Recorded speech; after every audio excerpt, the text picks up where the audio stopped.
Daí eu falei e daí, naturalmente, a gente tem aquela curiosidade e vai se metendo no processo e quando vê já tá lá dentro, né. Teus e Tons. Mais um episódio do Teus e Tons começando e antes de mais nada eu quero parabenizar você que está nos ouvindo. Você sabe por quê? Porque vocês fazem parte dos poucos que buscam conhecimento dentro de uma área tão democrática e importante como o comércio exterior. Agora eu vou pedir aqui para o Robson colocar um barulho aí de uma plateia aplaudindo para vocês e bora começar o assunto.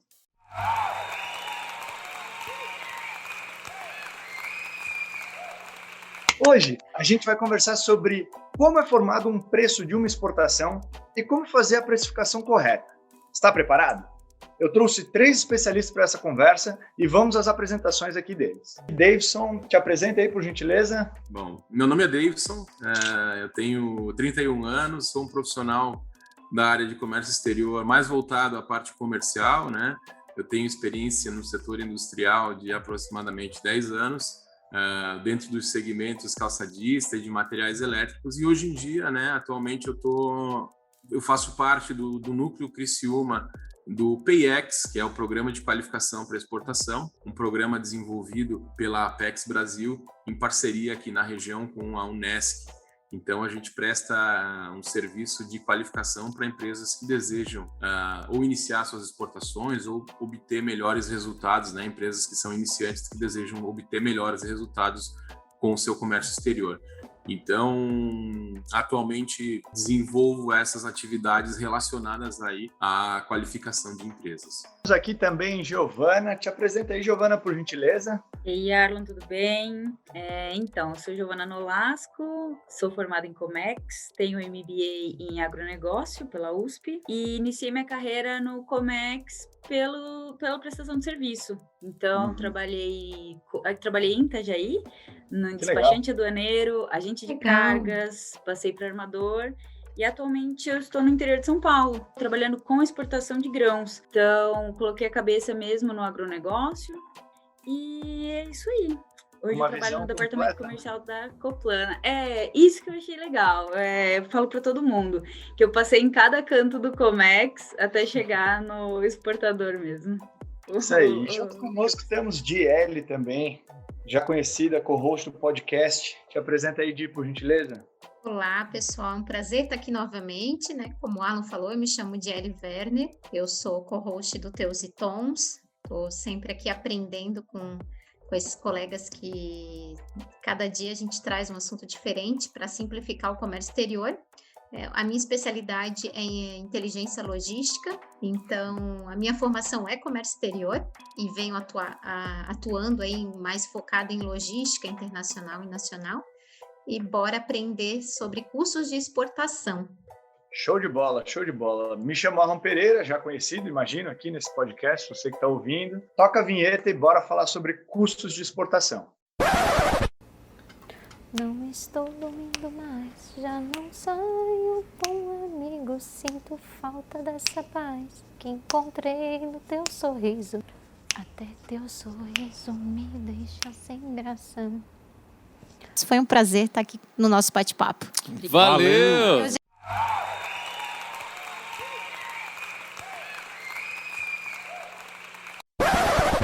Bom, voltando dessa vinheta que até agora ninguém sabe qual é, a gente vai começar de fato as perguntas aí nesse tópico tão interessante que a gente trouxe.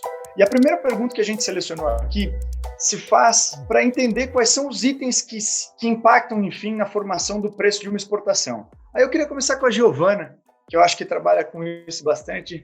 Giovana, quais são os itens mais ou menos que impactam aí na formação desse preço? É só o meu custo de produção? Tem mais coisa? Como funciona? Não, com certeza não. Bom, na verdade, cada produto tem sua particularidade, né? Atualmente, como eu estou muito focada na commodity, mesmo dentro da commodity nós temos diferenças, né? Tem o mercado futuro, ou amendoim específico, que é o que eu trabalho hoje, a negociação sempre é feita direto com o cliente. Então, qual que é o mais importante, já que não temos a bolsa para o amendoim?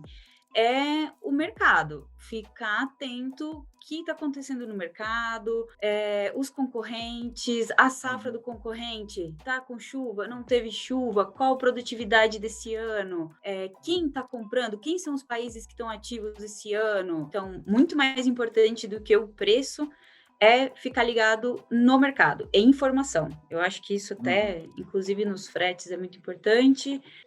Nós temos negociações CFR, CIF, que eu dependo muito da negociação de frete. Então, o preço, com certeza, nosso custo sempre tentando reduzir, trabalhando nessa redução diariamente, né? Sim, então, eu diria Giovana, que são duas coisas, resumindo a resposta, ficar por dentro do mercado e redução de... Então, se a gente pensar como commodity, por exemplo, eu imagino que tudo deve ter tua planilha de custo, né? Como tu citou ali o frete internacional, dependendo, né, da negociação, é claro, do Incoterm. O frete, na verdade, é o meu maior custo. Mas tu citou uma coisa muito interessante, né? Que às vezes o cliente, naquela ansiedade de montar o preço para exportação, ele não observa muito que é o que está acontecendo com o concorrente, né? Então, a gente pode fazer, eu acredito que 2 tipos de análise. Uma, o que eu tenho dentro de casa para montar o meu preço, né? Como que eu vou compor o custo e depois, eu tenho esse custo e gostaria dessa margem de lucratividade. Só que como está o mercado dos meus concorrentes, né? Como você comentou, no que é muito impactante no commodity, chuvas, como que está o mercado, de onde os outros países estão comprando. Quem são os países que estão comprando agora? Que legal. Essa é a visão um pouco mais de commodity, né? Davidson, você mexendo aí com as empresas, auxiliando elas a começar a exportar e tal, quais são esses itens que impactam aí nessa formação de preço? Você já mexeu com produto acabado, enfim, essa exportação? As dinâmicas comerciais, elas são muito diferentes, né, para esses tipos de produtos diferentes, né, que nem a Giovana falou. Eu me lembrei logo de uma empresa que eu atendo aqui na região sul, porque a gente tem muita empresa arrozeira aqui na nossa região, então o arroz também, como sendo uma commodity, tendo essas dinâmicas de safras, né, essas dinâmicas sazonais, sofre muito com isso, né? Então é muito impactado e num ano como foi, um ano tão duro como foi o ano de 2020, tiveram coisas assim malucas, né? Porque, por exemplo, eu tive uma dessas empresas que eu atendo do segmento de arroz, era uma empresa que nunca tinha exportado anteriormente e aí fechou um contrato bom de volumes significativos e não conseguiu cumprir o contrato porque faltou equipamento. Faltou container para embarcar as mercadorias. Então, aí teve quebra de contrato, teve multas, teve uma série de coisas que não estavam previstas na composição do preço. Então, essas dinâmicas comerciais, dinâmicas de mercado, que cada produto apresenta a sua, elas são fundamentais e muito impactantes no preço. Eu acho que, por exemplo, em produtos acabados, como eu tenho uma base muito forte do segmento calçadista, né, foi onde eu atuei por um período maior de tempo, sofre-se menos desse mal, mas acaba sofrendo de outros mal. Então, às vezes é um concorrente que dá uma bagunçada no mercado e desequilibra em relação a preço. Então, tem uma série de outras dinâmicas que vão acabar impactando, mas, de fato, essa questão relacionada ao tipo de produto, ao tipo de serviço que tu está oferecendo, isso impacta muito mesmo, assim. Que legal. Então, é o que a gente observa. Então, às vezes, essa questão de concorrência, a questão de custos internos. Aqui, por exemplo, aqui na região sul de Santa Catarina, nós temos uma indústria fortíssima, que é a indústria da cerâmica. Entretanto, muitas empresas têm dificuldade, né, em se colocar no mercado em função de que o frete, né, como a Giovana já falou, às vezes impacta muito, né? Então, por exemplo, o cara está orçando aí uma carga, sei lá, para a Argentina, às vezes o custo do frete é maior que o próprio custo da carga. Então, isso impacta diretamente nessa composição de preço, e você ficar atento a tudo isso e saber de que maneira, quais que são exatamente os custos que vão incorrer daquele processo e fazer uma boa oferta de preços é fundamental para que você venha a ter uma segunda exportação, né? A gente vê muita empresa que já exportou lá atrás, que teve uma experiência e às vezes não é uma experiência muito positiva, né? Exportou, deu um trabalhão e não deixou contribuição nenhuma para a empresa, né? E acaba meio que se fechando para essas oportunidades que podem vir a surgir, né? A gente tem alguns clientes que eles fizeram um caminho engraçado, não é engraçado, mas um caminho diferente do tradicional. Assim, o tradicional para se precificar, ou enfim, para entender quais itens impactam, é levantar todos os custos, botar a margem que você gostaria e oferecer para o mercado, né? Então vamos botar ali. Tem um custo X para a produção do amendoim, tem um custo X para levar o amendoim da porta do exportador aí para o porto, tem um custo X de documentação, despachante aduaneiro e tal. Soma tudo isso, adiciona um pouco da margem de lucro que você quer ter e tenta oferecer lá para fora. Ele fez o contrário. Eu tenho alguns clientes que foram lá na gôndola, lá no destino, viram quanto o produto dele era vendido. Vamos usar um exemplo, sei lá, azeitonas. E daí ele veio desconstruindo isso. Quanto que é a margem, mais ou menos, de um cara vendendo na gôndola azeitona? E veio trazendo até ele ver assim, consigo eu produzir mais barato do que isso e ter uma boa margem contando com toda essa desconstrução? E aí eles chegaram num X e, de fato, começaram a oferecer para o mercado e a exportar porque tinham mais competitividade. Então, acho que você consegue ir dos dois lados, né? Assim, tomar a decisão. O que a Giovana falou serve até para frete internacional. Apesar de a gente estar falando de produtos, eu vou falar do serviço de exportação. Nem sempre a composição do frete internacional para uma exportação é feita de o custo que eu tenho mais o lucro que eu gostaria de ganhar é igual à minha venda. Existem mercados e mercados, coisas e coisas. Existem outras variáveis, como concorrência, blá, blá, blá, que faz o preço Demanda, não ser né? racional, né? É um dos pontos ali que a gente então deveria levar como consideração que impactam é justamente a escassez, né, de alguma forma ali, como o Davidson comentou, de equipamentos, né? Então, a gente aprendeu já tanto que desde ali de janeiro, dezembro, né, com o aumento de frete, então a gente pode ter isso como parâmetro. Ah, mas nunca se viu um aumento tão grande, mas pode se ver a partir de então. Eu tenho que, né, então, bem-vindo. Por exemplo, né, eu tenho um problema nas minhas vendas que eu começo a vender a minha safra no início da plantação do amendoim. Então, nesse momento, eu já tenho que ter um valor de frete para passar para o meu cliente. Estimado. Eu já tenho que ter uma estimativa. O que eu faço? Eu vejo como aquele destino se comportou durante o ano inteiro para ter uma ideia para passar esse valor para venda. Mas, de repente, começa a aplicação de GRI, um monte de coisa. Tem um planejamento todo feito para eu embarcar a carga no dia 30 de maio. Aí passa para o mês seguinte, aplicou o GRI. Eu tinha todo um preço estimado, que aí já cai. Então, assim, acho que o pior assim, do meu dia a dia é essa variação que existe no frete. E eu acho que funciona igual. Né? E começa a guerra. E eu acho que funciona igual o mercado para qualquer situação. Você tem que ter informação, você tem que saber mais ou menos quando vai entrar o algodão, que o frete vai aumentar, não vai ter mais espaço, quando vai entrar madeira, Então, assim, tendo uma ideia de como as coisas vão funcionar, você trabalhando antecipadamente, dá para dar uma amenizada. Deison, você tinha um negócio para falar? Isso, esses riscos aí a gente consegue controlar uma boa parte deles, né? A grande maioria a gente tem informações, a gente tem subsídios, né?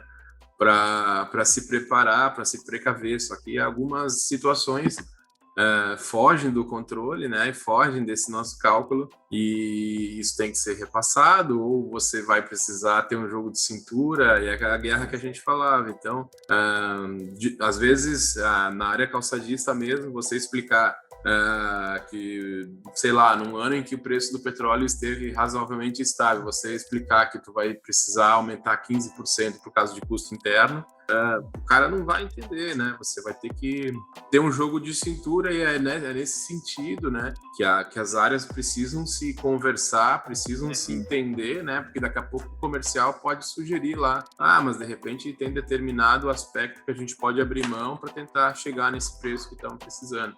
Então, tudo tem que ser muito bem calculado, né? Eu acho que todas as áreas, mas as empresas menores, elas cometem alguns erros bastante triviais, como, por exemplo, não apontar direito esses custos, ou então não apontar esse cálculo de exportação e tentam achar uma fórmula meio que mágica, assim, para fazer uma oferta para os seus clientes. Isso aí, elas acabam recorrentemente caindo nessa armadilha, e é bastante perigoso.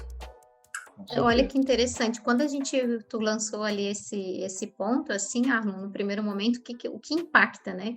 No preço, me veio à cabeça também, como o primeiro ponto que a Giovana falou, o frete internacional, porque eu imagino as empresas aqui, anos produzindo, vendendo no mercado nacional, e daí o dólar batendo ali os valores que tem batido, pensa imediatamente, nossa, estou recebendo em reais, eu quero receber em dólar, né? Então, eu vou pegar o meu produto, vou dividir ali, vou aplicar ele no mercado internacional e ponto. Daí eu pensei, o frete, os custos com despacho aduaneiro, armazenagem, pensei nisso, né? E é muito interessante a gente conversar com quem está no dia a dia e entender essa parte da venda, né? Não apenas o custo, porque a gente que trabalha até com a prestação de serviço, a gente se preocupa muito no custo. Então, assim, esse é o teu custo. Mas isso, não é nenhuma questão de estar no dia a dia, é questão de estar numa outra rotina, né? Isso, está na experiência, né, Davidson? Isso, deixa de uma rotina mais logística para uma rotina mais comercial, mas são todas rotinas, e no final elas se integram todas e tem que dar um resultado bom para e tem que ser positivo, né? Para quem está tentando. É muita responsabilidade, né? Como ali o Davidson ensinando as empresas, né, Davidson, treinando elas para exportar. Então, às vezes, tu faz uma estimativa, né? Então, se tu não tem conhecimento, tu faz uma estimativa, o meu produto é competitivo lá fora, com base nesses custos. Só que se alguma coisa aí faltou a experiência de alguém dizer, olha, isso aqui é uma oportunidade de frete. Agora, esse aqui é o valor real, né? Porque tem também oportunidades, né, ao longo do ano. Acontece em qualquer situação. E tudo que não tá dentro do teu cálculo vai sair da tua margem, né? Então é extremamente perigoso. Dentro desse cálculo, Davidson, o que eu fico de curiosidade é se tem algum imposto de exportação. Vocês acabam enfrentando isso e colocando isso no custo? Existe, não existe? Como é que funciona? Não, dentro das NCMs com as quais eu trabalhei, nunca enfrentei esse tipo de problema, né? Existem algumas classificações fiscais que, de fato, incidem esse imposto, mas, de fato, nunca operei nenhum processo de exportação para esse tipo de NCM. Mas é algo que existe, né? E geralmente, quando há esse imposto de exportação, ele é algo também bastante impactante, né? Ele costuma ser um imposto bem salgado. E é importante que as empresas também, quando iniciam, né, esse processo de exportação, de sondar mercados, é importante que elas saibam que tipo de impostos vão incorrer naquela venda, né? Então, isso é bastante importante, né? Até porque quando a gente começa a pensar em todas as despesas, em todos os custos para compor o preço, o primeiro ponto que precisa ficar bem claro, né, Davidson, para o NCM do produto, né, que é a nomenclatura comum do Mercosul, e porque é a partir dela que vai começar toda essa análise, né, do que a empresa precisa fazer, se vai ter impostos ou não. Então, claro que naturalmente o país ele quer mandar produtos para fora. Então, existe um incentivo diferente do que acontece na importação, né? Que qualquer agulha que tu importa tem imposto. Inclusive, DL, quando eu pergunto para os empresários, né, com os quais a gente faz a nossa qualificação, eu pergunto para eles qual que é o primeiro passo a ser feito, né, quando você quer iniciar uma exportação. E a grande maioria fala, né, que é buscar estatísticas, ver aonde que meu produto está sendo vendido. E, na verdade, não é isso aí. O primeiro passo, de fato, é olhar para dentro da tua empresa, olhar para o produto que tu produz e ver qual que é a NCM. Eu estou classificando de maneira correta, porque uma série de aspectos vão decorrer dessa classificação fiscal correta e que vai me permitir que eu faça um bom estudo de mercado, que eu faça, né, uma boa sondagem, que eu calcule o preço de forma correta, que eu saiba estimar o preço que a minha mercadoria vai chegar lá naquele mercado, né? Qual que é o preço de entrada da minha mercadoria, então, porque isso tudo vai depender em relação a imposto de importação, uma série de impostos que o meu importador vai pagar no destino. Então, para que eu realize um bom estudo de mercado, que eu realize um bom processo de prospecção, acho que o primeiro passo é olhar para dentro de si, né? Olhar para o seu produto e ver se tu está classificando adequadamente, né? Até um ponto a respeito disso é muito o momento que o país está vivendo, né? Por exemplo, a gente recebeu diversas notícias de que alguns produtos não poderiam ser exportados momentaneamente, né? Porque eles atendiam naquela ocasião a situação do país com relação à saúde, ao Covid. Então, o primeiro passo, né, NCM, fazer uma leitura de quão importante aquele produto é para o país, se ele está podendo ser exportado ou não, para partir para o próximo passo, que é a composição de custos, né? Que legal. A Giovana tinha puxado um assunto que eu gostei bastante, que ela falou que no mercado dela, ela lida direto com o importador, né? Ela, como exportador, lida direto com o importador. Mas, obviamente, tem alguns outros mercados que trabalham através de intermediários, certo? Para vocês, o que vocês aconselham no fim das contas? É possível só falar entre importador e exportador? Tem intermediários que podem auxiliar? Já tiveram essa experiência? Como é que funcionou para vocês? Sim, já trabalhamos com uma trade no começo da exportação. Depende muito do objetivo de cada empresa, eu acredito, né? E políticas da empresa. Atualmente, a empresa que eu trabalho tem uma política de não pagar comissão. Então, acaba que esses terceiros não entram na negociação. Nós já temos os clientes, nós buscamos novos clientes. Então, hoje não tem essa necessidade de um terceiro. Entendi. Mas, claro que cabe, né, na negociação, sim. Eu recebo muita ligação na empresa de pessoal que está sempre buscando novos mercados. Então, conversou com alguém que está buscando amendoim para a China, amendoim para a Europa, sim, e acaba contactando, mas não dá muito certo com o perfil da empresa que eu trabalho hoje, mas com certeza, eu acho que existem pessoas que buscam sempre isso, né? Outros mercados, bons negócios, então varia de cada empresa, eu acredito. Mas existem empresas fortes aí. Depende muito, até o Davidson pode contribuir até melhor com a gente com esse momento, porque vai muito, eu acredito, da estruturação do Departamento de Comércio Exterior ou Relações Internacionais, né, com o Departamento de Vendas Internacionais, porque, por exemplo, a Priscila da American Trader, ela abre esse caminho, começou trabalhando dentro de uma empresa, né, abrindo mercados para essa empresa, e outras oportunidades naturalmente começaram a vir através desse know-how que ela tem, né? Ela é um exemplo de muitas que existem hoje no mercado, algumas especializadas em eletros, linha branca, outros em cama, mesa e banho, né? Que a gente é bem forte no têxtil também, mas acredito que vai muito desse momento da empresa. Por exemplo, penso que tem um produto competitivo, tem os custos, consigo ter margem, os custos estão dentro, como o Arlon falou, fui fazer uma viagem internacional, vi um produto e acredito que eu posso concorrer com ele, por onde eu vou começar? Eu acredito que ter um intermediário pode fazer com que essa empresa não apanhe tanto, né, Davidson? Sem dúvida, Jelly, é um bom caminho, em especial para empresas que estão iniciando ou que estão buscando se inserir dentro de um mercado novo, né? E cabe ressaltar que existem vários tipos de empresas terceiras, né? O cara, como tu falaste, a empresa que ainda não está estruturada de forma, né, adequadamente, né? Não tem ainda um departamento de exportação, então ela invariavelmente vai contar com a ajuda de uma assessoria aqui na origem, então ela vai precisar de ajuda às vezes para registrar o seu processo, para fazer documentação, para fazer todo o processo, e na medida com que ela vai ganhando experiência, ela vai internalizando os processos. Esse é o caminho natural, não que seja uma regra, mas é o caminho que as empresas naturalmente acabam seguindo, né? Elas começam precisando muito, um nível elevado de auxílio, né? Então, elas vão recorrendo ao auxílio desses terceiros e, na medida em que elas vão ganhando expertise, que elas vão descobrindo, desbravando esses desafios, elas vão começando a internalizar esses processos, e isso também invariavelmente vai refletir em custos, né?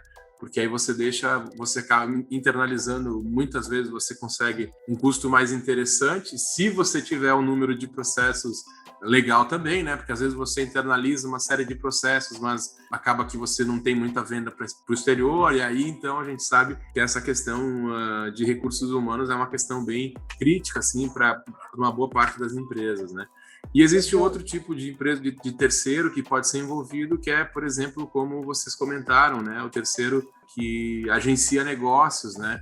Na exportação não se fala muito de representante comercial, mas existem, principalmente aqui na América Latina, caras, em função da proximidade, né? Da proximidade com esse cliente, com esse ponto de venda, existem vários segmentos, o segmento de calçado é um deles, onde a gente tem representantes comerciais mesmo, que saem, como os representantes que atuam aqui no mercado brasileiro, eles saem, vão para esses países, Uruguai, Paraguai, Argentina, Bolívia, deve ter para outros também, mas claro, em especial estes pelo tema da proximidade, e eles vão lá, realizam as vendas das empresas as quais eles representam, e são comissionados por pedido.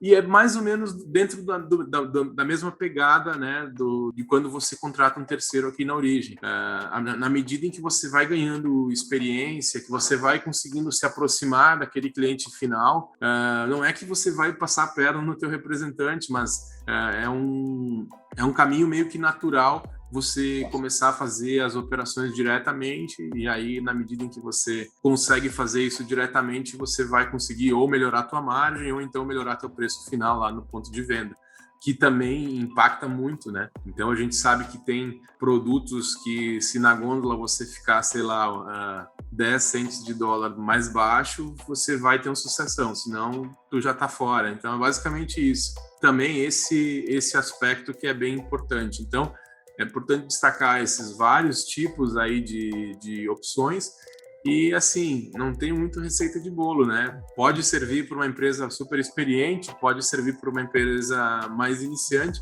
Tu tem que avaliar quais que são as opções que tu tem. Se eu não tenho opção nenhuma, talvez o cara que vá lá, que vá abrir mercado para mim e fazer toda essa operação que eu não estou preparado para fazer, pode ser uma boa.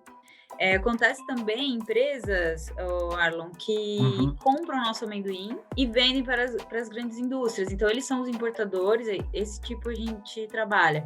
Eles importam o amendoim e eles buscam a venda lá. Então, se alguma fábrica ficou sem amendoim, busca dentro do mercado, esse pessoal tem um armazém, mantém sempre um estoque ali para venda interna. Que legal. Essa parte da nossa conversa me fez lembrar uma coisa que acho que vale a gente destacar. Eu já tive cliente que me procurou para cotar o frete internacional, exportação rodoviária. Eu falei, e daí, naturalmente, a gente tem aquela curiosidade, vai se metendo no processo e quando veja, tá lá dentro, né? Eu cotei o frete internacional e falei, bom, e o preço ficou competitivo lá na ponta? Como que tá? Tu precisa de alguma ajuda com relação à alfândega? Tens alguma dúvida na fronteira? Como é que as coisas funcionam? Ele falou, não, eu não vi nada disso ainda, eu já passei o preço do produto e eu tô vendo o frete. Eu falei, tá, então isso e é o que aconteceu recentemente. Eu disse, tá bom, isso aí é um pouquinho, isso é exportação de cerveja, isso é um pouquinho perigoso, mas vamos lá, vamos dar uma olhada. Então, você tem que se preocupar, num primeiro momento, né? A tua empresa é habilitada para exportar? Não, então, a gente está vendo para tirar o radar, mas daí se a gente não... Radar, para quem está acompanhando a gente, é habilitação para fazer negócios internacionais, né? Exportação ou importação. A gente vai tirar o radar ainda, só que eu estou pensando, eu descobri, diz o cliente, eu descobri que dá para fazer uma exportação com uma comercial exportadora, eu não preciso estar habilitado. Então, aí que vem um ponto bem importante que a gente estava falando de intermediários e de composição de preço. Então, tem empresas que eu percebo, até lidando com isso, que estão inseguras em fazerem seu nome a exportação. Então, elas envolvem uma empresa, uma comercial exportadora, para que saia no nome dessa empresa e não necessariamente na dela, né? Como a Giovana falou, ela compra, mas aqui no Brasil daí ela vende. E isso vai interferir no preço. Então, esse cliente, por exemplo, ele já tinha passado o preço, sem considerar que o intermediário que você coloca, vai cobrar um percentual por conta disso, ou vai cobrar um determinado valor para aquele processo. Então, atentar-se a isso. É um intermédio, né, que é feito, e todo mundo precisa ganhar pelo serviço. Então, cuidado. Na real é o seguinte, não é errado você procurar uma trading company para fazer a exportação por você. O errado é você procurar a trading company em função de não ter o radar, né? Porque é um negócio tão pequeno, né? Um negócio de detalhe tão simples, né? Que você é só isso, então faz direto, né? Uma das coisas também é que tem uma visão muito estranha no Brasil de que importação é difícil e exportação é fácil. Então a pessoa ela começa, né, como o Davidson falou e eu concordo, não tem uma receita de bolo. Então vamos dizer que aquele jovem pega a sua mochila, coloca dentro o seu produto e viaja para a Europa para tentar vender ele, acha um comprador, bate de porta em porta, acha um comprador, volta para o Brasil e acha que é isso. E é bem mais complexo do que isso, né? Ela é facilitada em alguns quesitos, como tributos. O Brasil é um país que gosta de exportar e trazer a moeda forte de volta para ele, dólar, euro, etc. Mas eu ainda arrisco a dizer, dentre tudo que eu já vi, de que mesmo você utilizando um terceiro, né, um intermediário para fazer a sua venda, enfim, para operar para você ainda deve ter um departamento de comércio exterior. Eu acho que você ainda tem que saber internamente como lidar com essa situação, né, no fim das contas, porque muda de repente a qualidade do seu produto, muda o market fit lá fora, né? Às vezes aqui a gente usa o produto na mão esquerda e lá na direita, então tem que mudar esse cenário, como por exemplo para carros, enfim. Então você até acaba mudando seu parque fabril para vender para um destino específico. Então, como não ter alguém de comércio exterior te auxiliando nessas coisas, né? Eu acho meio estranho. Eu vejo que há muita confusão do tipo, então eu contratei uma comercial exportadora e tá tudo certo. Ou, botei uma mochila nas costas, achei uma loja lá que quer comprar meu produto, tá tudo certo. Como se fosse simples assim. E não é bem assim, certo? Eu mesmo já errei cálculo, aquela hora a gente comentou sobre isso. Já errei cálculo de frete, em embarques menores, na hora da divisão, porque eu vendo meu preço sempre é passado em dólar por tonelada. Então, normalmente, meu container sai com 25 toneladas. Eu errei o cálculo, meu Deus, já... Desespero, né? Desespero, já perde a margem. Ou você volta pro cliente e fala, cancela. E é complicado. Não tem como, né? Você fechou um contrato, você tem que seguir, né? E aí eu tenho uma dúvida que é legal sobre isso, que é nessa composição de preços e tal, muito se preocupa e muito é influenciado pelo Incoterm, né? Pela modalidade de decisão que é feita de compra entre o importador e o exportador. Como é que se define isso? É na hora da negociação? É vocês que põem uma regra como exportadores? Como é que é feita a decisão entre importador e importador de qual Incoterm será utilizado no processo? Olha, o Incoterm, ele me salva de muitos custos extras em transbordo, por exemplo. Então, às vezes, o importador, ele nem presta muita atenção no Incoterm. Então, a gente fala, CFR, vai querer seguir FOB, mas eu nem sei que armador que faz, eu não entendo de frete, eu quero comprar um amendoim. Ok, vamos seguir no CFR. E aconteceu alguma coisa no transbordo, teve um custo de inspeção, a gente tem muito custo de raio-x. Raio-x ou inspeção. Então, eu me apoio muito no Incoterm. É nesse momento que eu uso o Incoterm. Eu já mando a regrinha, eu mando a tabelinha. Para isso que existe, né, Giovana? Não, é para isso que a gente precisa de especialistas de Comex. Não, e tem importador que... Não, mas espera. O que o Incoterm tem a ver com isso? Aí você tem que explicar. Giovana, eu vou te explicar como funciona. O importador, ele é aquela pessoa, em vários casos, já apareceram várias dessas pessoas no nosso escritório, que é assim, eu tenho um X em quantia em dinheiro, estou indo para Canton Fair, na China, porque eu quero trazer uma coisa nova para o Brasil. Mas a especialidade dele é outra. Ele era um advogado que ganhou dinheiro com ações contra separação de casamento. Divórcios. E recebeu, divórcio, recebeu pós-pandemia uma boa quantia e quer começar a importar. Esse cara não vai entender o que é Incoterm na maioria dos casos, a não ser que ele, de fato, ou se apoie em uma empresa especializada ou estude um pouco mais e tal, porque isso, de fato, influencia a compra e venda, né, internacional. Totalmente. Tá bem desenhado isso. Assim como existem importadores que já são um pouco mais ligados nesse assunto, claro, e aparecem com uma cotação DAP, DDP, Pelo amor de Deus. Vai dar responsabilidade, né? É muita responsabilidade e é aquilo que a gente comentou. Qualquer problema que aconteça, eu vou ter um custo muito alto e que vai gerar e que vai gerar vai comer da minha margem no final das contas.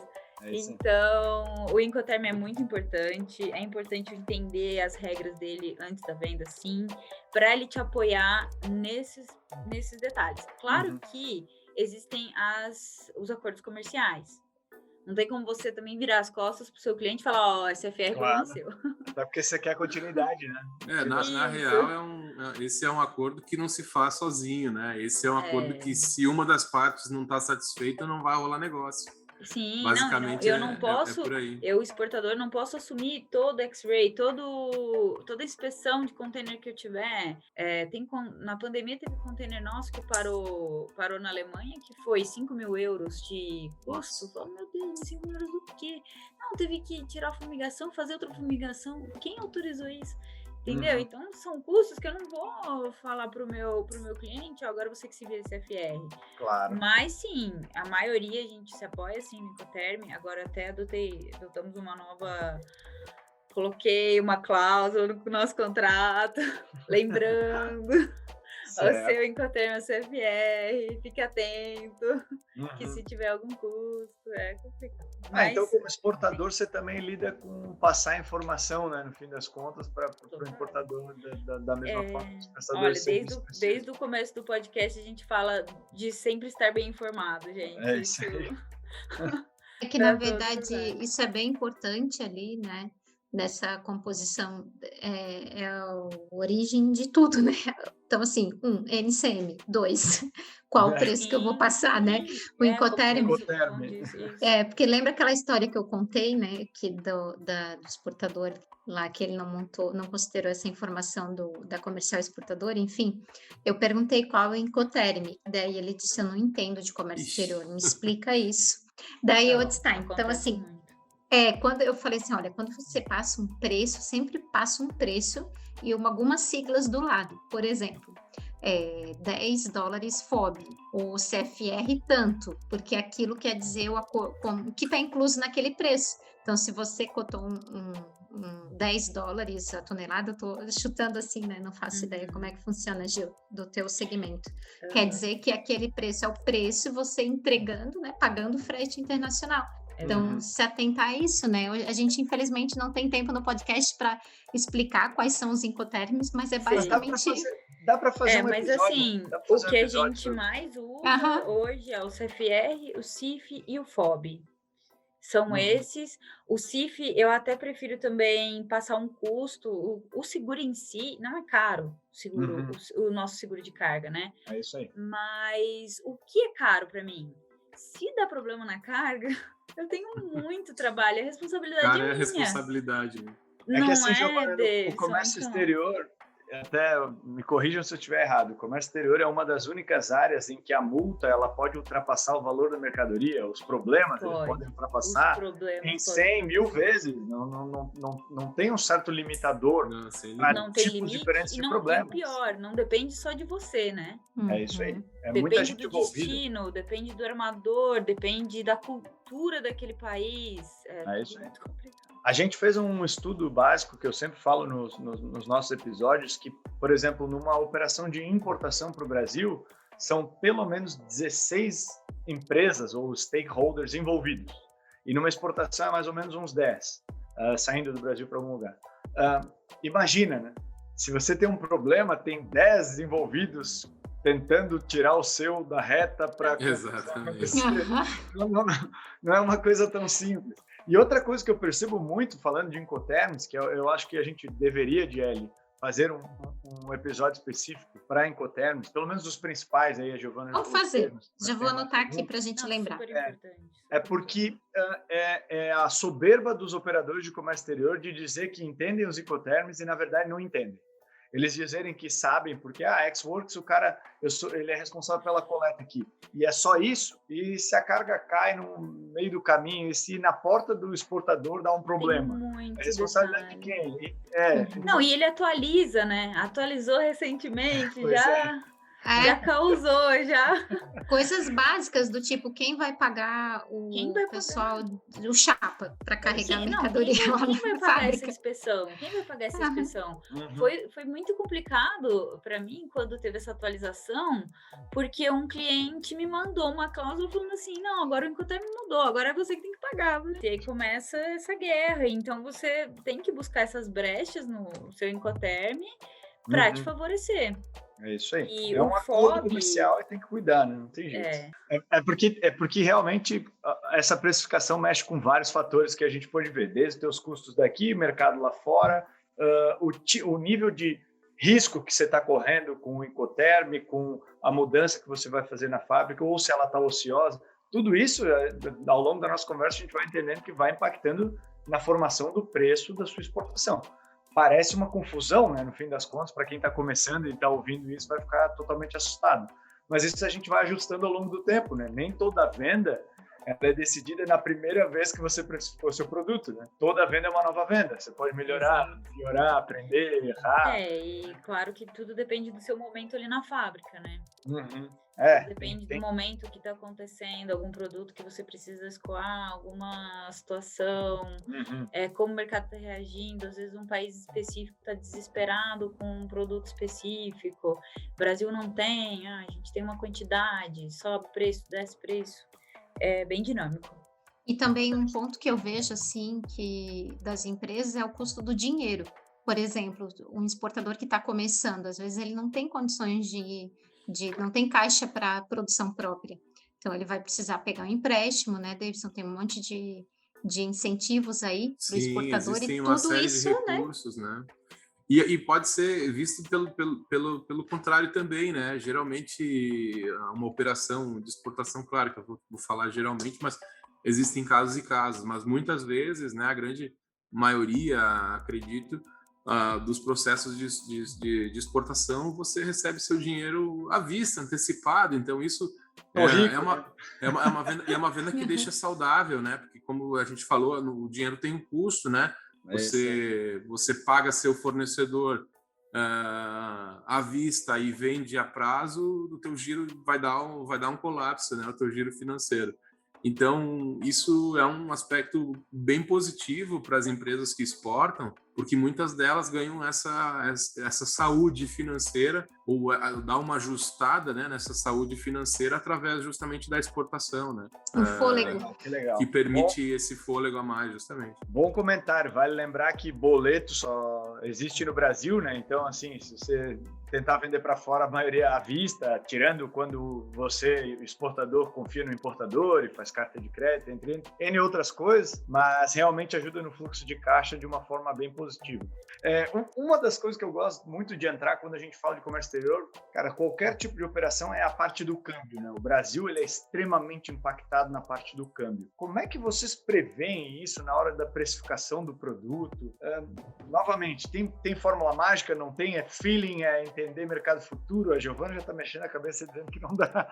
E aí, Giovana? Tem como, né? Mais uma vez é mercado. É mercado e tá atento no momento das travas, né? Financeiro, fica ligado. Tem que entender, tentar fazer hedge, tentar se proteger. Exato. É assim que a gente trabalha.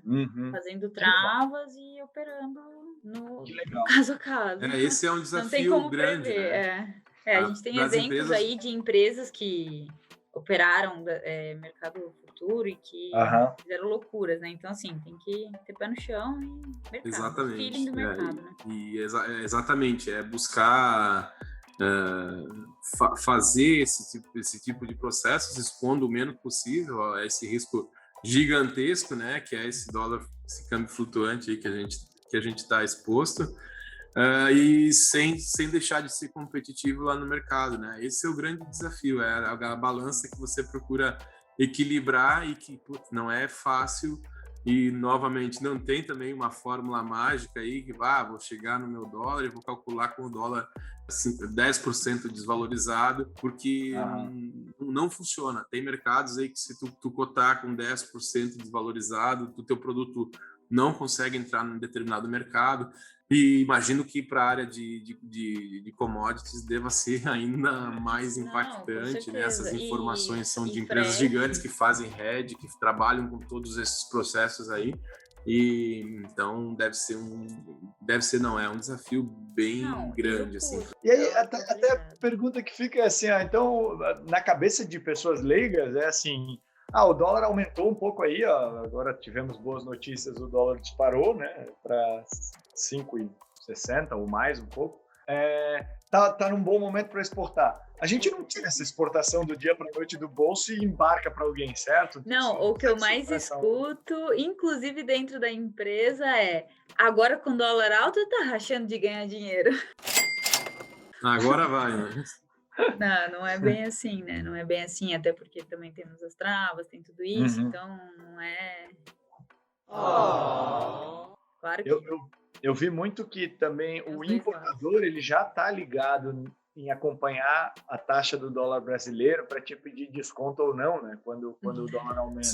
Sempre. Então, esse ganho aí, muitas vezes, ele é falso, né? O cara ele te força a baixar preço em função dessa variação cambial. Então, claro que em algumas situações é bem interessante e tal, ter essa cotação de dólar mais alta, mas isso é um negócio que ele é parcialmente maquiado assim, e você invariavelmente acaba perdendo parte desse benefício do dólar alto numa negociação, né, com a dinâmica comercial. Aí a gente volta para a dinâmica comercial. O cara vai te pressionar nesse sentido para que você baixe o preço. Na pandemia eu tive uns casos assim que foi bem curioso, porque até então nunca tinha passado por nada igual. A Rússia teve um aumento também na taxa cambial deles. E tem empresas pequenas que a gente trabalha também, que embarcam um container no ano, 2. E eles embarcaram a carga, a taxa cambial subiu e eles não pagavam a mercadoria em alto mar para chegar. E eles tentando esperar um momento de fechar o câmbio, foi bem atípico isso e interessante. Passei apuros, inclusive. Na verdade, aquele ditado, então, que é melhor o dólar estável do que o dólar lá em cima, ele vale muito para exportação também. Sem dúvida, né? A economia como um todo vai se preparar para aquele cenário, né, de dólar estável, seja ele a 5 ou a 3 ou a 2, mas a gente está preparado para aquilo e vai trabalhar de acordo com aquela informação, né? O grande desafio é trabalhar com essa incerteza, né? E agora, para a gente finalizar aqui a nossa conversa, eu acho que a pessoa que ouviu isso já chegou num ponto que entende bastante sobre todas as variáveis que podem compor compor um preço de uma exportação. Mas sempre fica aquela coisa, e tem algum pulo do gato? Alguma dica de ouro para fazer isso? Tem alguma coisa que, ninguém sabe, que se tu prestar atenção nisso aqui, a probabilidade de melhorar é grande? Tem alguma dica que você pode passar para o nosso ouvinte, não? Olha, eu acho que não tem a dica de ouro, aquele que ninguém sabe. Eu acho que o básico é o que mais funciona, sabe? Não tentar inventar moda. E, mais uma vez, né, é a informação. É uma coisa que hoje a gente tem muita informação. Em muito lugar a gente não sabe qual informação que realmente dá para confiar, qual não dá. Então, buscar a informação correta, simplificar o processo. Eu vou nessa linha. Alguma dica? Aí eu digo desenhar cada etapa do processo, assim, como a Gil falou, simplificar. O simplificar vai muito até para quem já tem experiência, trabalha muito tempo com isso, né? Para quem está começando, eu acredito que desenhar esse processo. Bom, eu quero vender, porque eu preciso me preocupar aqui dentro da minha indústria, da minha empresa. Que eu preciso me preocupar a partir daqui, o transporte, tem que conversar muito com quem tem experiência, porque essa troca, que nada mais é do que informação, né? A gente girou o podcast tudo nisso. Você conversar com quem já fez, pegar as informações, se atentar aos riscos, assim. porque tudo é custo, né? Então, que parece uma grande oportunidade, né? Como a gente falou, com a moeda lá em cima, uma grande oportunidade pode sim ser um tiro no pé se a empresa não está preparada. Então, para quem está começando, eu realmente sugiro contratar especialistas, assim. Com Show de certeza. bola. E saber também que errar é humano e nos leva a muito aprendizado, né? Então, não adianta você também ficar com receio e evitar fazer uma operação com medo de, vou ter custos absurdos. Uhum. Claro, faz o desenho e põe a cara. Pode ser, claro que você vai ter problemas, mas eu acho que são os problemas que a gente mais aprende a contornar as soluções do dia a dia. Então, Por exemplo, Davidson, tu estás hoje, né, ali, a empresa assessorando o quê? Umas 100 empresas e estão dando esse primeiro passo? Dentro do projeto, acho que a gente já passou das 100 empresas já. Então, e eu compartilho da opinião de vocês, da opinião da Giovana. Acho que o grande pulo do gato não é nenhum segredo. O grande pulo do gato é fazer o feijão com arroz, fazer um cálculo correto, claro, considerar todos os benefícios que o governo nos dá, né, essa isenção tributária, buscar o seu reintegra, que é algo que as empresas, que a gente conhece e já ouve falar de muita empresa que exporta com uma certa recorrência e não conhece esse benefício que você tem direito. O reintegra é um benefício que você consegue, como o nome sugere, né, reintegrar parte do valor bruto faturado com exportação, que é referente a um resíduo tributário, né, da tua cadeia de suprimentos. Então, considerar tudo isso, né, considerar isenções de PIS, COFINS, ICM, IPI, colocar o teu reintegra. Se você vai contar com o drawback, você coloca o teu drawback no teu cálculo, e aí usar uma base de cálculo correta, né, porque às vezes a tua base de cálculo do próprio mercado interno, que é o que as empresas costumam utilizar, ela tem algum tipo de problema, algum erro de cálculo, ela já vai sair completamente errada para exportação também. Então é importante isso, é fazer o beabá, é fazer uma boa base de cálculo, colocar todas as isenções, todos os benefícios que o teu preço vai poder gozar, e aí colocar, sim, considerar todos aqueles custos, né, que você vai ter adicionais dentro do teu preço de exportação. Pronto, basicamente é isso, na minha visão, é fazer o básico bem feito, né? Eu acho que você não precisa, principalmente para as empresas menores, empresas que estão começando, que são as empresas com as quais eu trato hoje. O cara vem me falar de RED, assim, a gente costuma dar, assim, esse direcionamento, né? Eu acho que faz o beabá bem feito, né? Inicia seus processos, se experimenta dentro desse mundo das exportações, e aí depois sim você vai podendo contar com essas ferramentas, com esses novos artifícios aí para minimizar risco, enfim, para vários objetivos, mas começa fazendo o básico bem feito, e na medida em que teu produto for ganhando mercado, for ganhando inserção, com esse cálculo bem feito, é porque a receita está correta. É isso aí. É muito legal. Ô, Arlon, eu tenho um pulo do gato aqui para os agentes de carga, que é o seguinte. Vai lá. Quando que eu vejo muito assim, quando o cliente pede, favor, cotar o frete, e manda uma invoice, ajuda ele ali com o Incoterm. Então, às vezes ele manda assim, a favor, cotar frete, e tá lá Xworks, ou tá lá dá um toquezinho, aqui tá só o frete. Né, se atente, aqui eu estou cotando, você só me pediu o frete, você precisa de algum outro custo, dos custos de origem, dos custos de destino, é isso mesmo? Você me pediu diferente do Incoterm. Então, assim, prestadores de serviço de frete internacional, atenção ao que são os Incoterms, porque você pode ali estar prejudicando na precificação do teu importador, né, do teu cliente, que é o teu importador ou exportador. Eu vejo bastante isso. Mas ele me pediu só o frete. Mas se ele mandou invoice, né? Atenção a todas as informações. Vamos ajudar, simplificar. Particularmente, eu lido no meu dia a dia com 80% do tempo é importação. Né? E com frete lá alto, né? O frete é parte da composição do valor aduaneiro. Então, a gente tem que se preocupar muito, e tem muitos clientes deixando de importar porque o frete está alto, enfim, né? Mas hoje a gente vê, conversando com vocês, o impacto também, né, na exportação. Por ser um número menor do tempo que eu trabalho com precificação, com custos, é muito interessante entender de vocês que estão no dia a dia quão é importante o prestador desse serviço se atentar nisso, porque a gente parar para ver, ele pode, né, enfim, o frete, o mercado internacional pode ser responsável de você vender ou não determinado produto, né? Não, tem que entender do processo, E eu sei que para vocês é muito complicado, porque o agente de cargas, ele vai trabalhar com um leque de mercadorias diferentes, cada um tem o seu jeito, só o amendoim tem 7 dias de fumigação, às vezes o agente de cargas não entende, ele me fala, nossa, mas por que você vai tirar o seu container 10 dias antes do deadline? Então, assim, entenda o porquê, né, de cada situação. Agora, ainda mais agora enfrentando esses problemas de container aí, de falta de container. O armador pressiona muito para retirar o container muito próximo do dia do deadline. Então, eu acho que uma dica de ouro aí para prestação de serviço é essa, entender o processo do seu cliente para fazer a diferença no dia dele.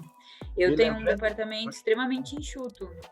Se eu não tiver parceiros bons trabalhando do meu lado, eu vou ter muito problema. Lembrando também que o comércio exterior ele é muito dinâmico, né? A gente lida com o dia a dia com coisas até contra a regra. Por exemplo, nós temos clientes que negociam entre importador e exportador cargas, sei lá, FCA com coleta, que daí vai contra o que o Incoterm diz, mas a negociação do cara foi essa, você tem que ensinar, você tem que entender e atender, né? Essa é a frase. Mas, enfim, eu acho que o nosso ouvinte já sai daqui melhor preparado para enfrentar esse mundo de precificação aí de exportação, mas compartilho com vocês de uma coisa, tem que dar a cara a tapa, tem que fazer, tem que aprender durante o processo também. A teoria no comércio exterior, ela serve para minimizar os riscos, mas não para eximi-los, né? Você só vai aprender isso na hora que você, de fato, operar. Queria agradecer muito a presença de vocês, muito obrigado por ter acho que compartilhado um pouco do dia a dia, da informação e de tudo que vocês sabem aí com os nossos ouvintes. Eu acho que a gente fica por aqui, então, obrigado até para você que nos ouviu até aqui. Queria pedir uma ajuda para levar esse conteúdo do Teus e Tons para todos os cantos do mundo aí, fiquei muito feliz. O Spotify nos informou que nós somos ouvidos em 16 países diferentes. Isso que falamos português, né? Imagina se fosse em inglês esse podcast, né? Isso é o futuro, né, Arlon? Esse é o projeto futuro. Sabe? Legal, começa a prometer mais coisa aqui, Jelly. A gente já tá cheio de promessas para cumprir. Dá uma força para mim. Isso é comércio exterior. A gente sempre dá um jeito e correria. Se puder, nosso ouvinte aí, curte a gente no Instagram, LinkedIn, YouTube, compartilha aí com os colegas de empresa, de trabalho, para a gente tentar levar essa simplicidade de comércio exterior aí para frente, beleza? Giovana, Davidson, Jelly, muito obrigado. Obrigada. Valeu, tchau!